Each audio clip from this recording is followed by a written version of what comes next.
Supongo que algún día tenía que pasar. Me gusta demasiado la franquicia Monogatari, lo suficiente como para calificarla entre mis series favoritas, pero al mismo tiempo ese nivel de cariño y el hecho de que parezco físicamente incapaz de reseñar secuelas, hacen que nunca me molesten hablar de la más nueva entrada. Así que, si esta vez lo voy a hacer es porque algo cambió. Aunque en teoría contiene 4 arcos, se puede dividir la serie en 2 momentos, la historia de Sodachi y la historia de Shinobu, y esa primera mitad es bastante terrible. Ougi Fórmula es una introducción en exceso tediosa. Si bien en Monogatari la acción siempre ha estado en las palabras, esto por lo general se acompaña de alguna sensación de misterio. Pero Ougi Fórmula es poco más que leer un guión. Es una hora de ver a Araragi contar una historia con un giro predecible y esencialmente cero consecuencias, mientras Ougi es una troll. Cuando inician los arcos de Sodachi en sí, caemos en la misma situación. El gran giro es transparente. Ni siquiera hay una aparición. Aunque Sodachi es un personaje agradable, no añade nada al show.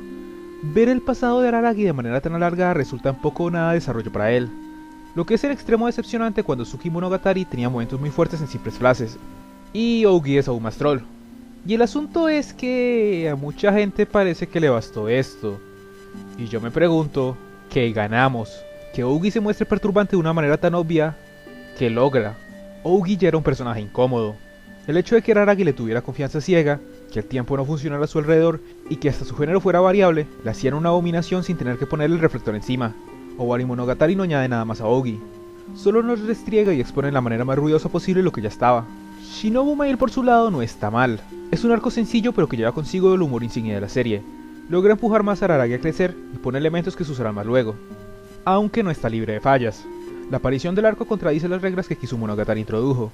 El impacto emocional estuvo algo ausente al final, lo que debía brillar debido al personaje que usaron, y la acción desgarradora de Bake Monogatari aquí fue casi soporífera.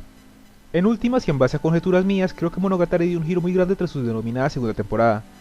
Ya no podían haber casos aleatorios, todo debía ser parte de algo más grande, y eliminar el orden cronológico para alimentar ese misterio hace que ahora que ya están cayendo las últimas piezas, se vean obligadas a ser explicadas a detalle, aún sacrificando el tono de la historia.